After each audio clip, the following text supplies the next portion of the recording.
Josephine works hard every day at her Nshima restaurant, located in Osaka's North Mid-Market, waking up very early in the morning for the last 12 years to ensure she secures sufficient millimil and relish to feed her many hungry customers. Millimil is a primary input in Josephine's business. It is no wonder then that she pays particular attention to developments in the maize and millimil market, because the prices affect directly what she charges and the profits that she makes in her business. So, every day? Every day. Okay. So, business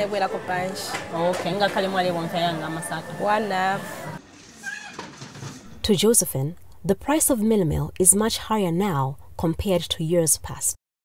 Her sentiments are echoed by a cross-section of ordinary Zambians dependent on millimil for their daily food sustenance. But what is the truth? Is the price of millimil now, in real terms, exceptionally higher than it has been in past years?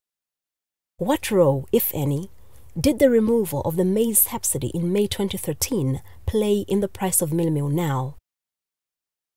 New research by Indaba Agricultural Policy Research Institute, IAPRI, gives a different view of the story.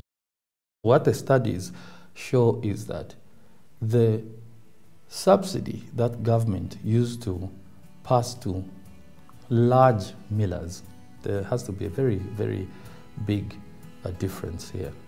The subsidy accrued to the large millers, the ones who are organized to receive that subsidy, was not being passed on to the consumer. So, in effect, when the government removed the subsidy, there was no effect in terms of the millimil price getting higher. IAPRI is a Zambian agricultural policy research and outreach organization with a mandate to serve the agricultural sector and contribute to sustainable pro-poor agricultural development in Zambia. People argue that the price looked high. The price, this has been higher than ever before in nominal terms. In real terms, it hasn't. What does that mean?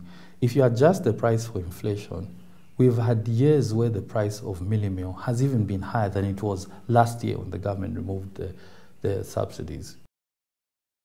General public perception is that the removal by the government of the miller subsidy on maize in May 2013 is largely responsible for the sharp increase in the cost of millimil from December 2013, when prices on average rose from 64 kwacha for a 25-kilogram bag of breakfast meal to 72 kwacha in July 2014. How did the subsidy work?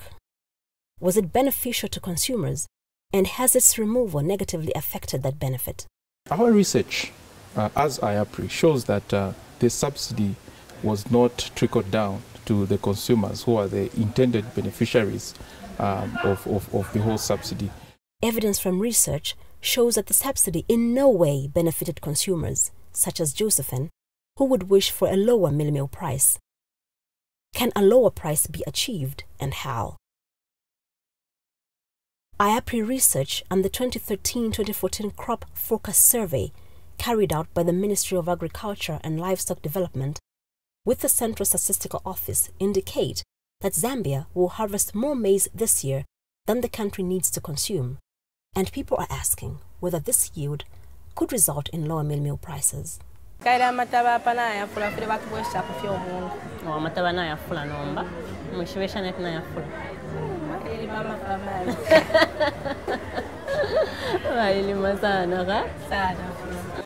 Though the rains came in late, but they stabilized and was very well spread during the rest of the season. So we had enough moisture to have a good crop. A key incentive for the farmers planting more maize in the current season was that private maize buyers, such as millers, significantly participated in the market, increasing competition for smallholder maize by buying off large quantities of the 2012-2013 harvest from the small-scale farmers on terms that seemed attractive to farmers. Tikagulisa kwa FRA tigulisa tikongolesa ba FRA. Siba malipira kufikira mvula ya bweranso timakanga kuchitako na tung'ono twamene timakwanisa kuchitako tikagulisako kumsika wa Kagyu. In addition, the country generally experienced good rainfall in the 2012-2013 season. What does this forecast and the evidence mean for a person like Josephine, running a small maize meal dependent business and feeling that her business and profitability are threatened by high mealie meal prices?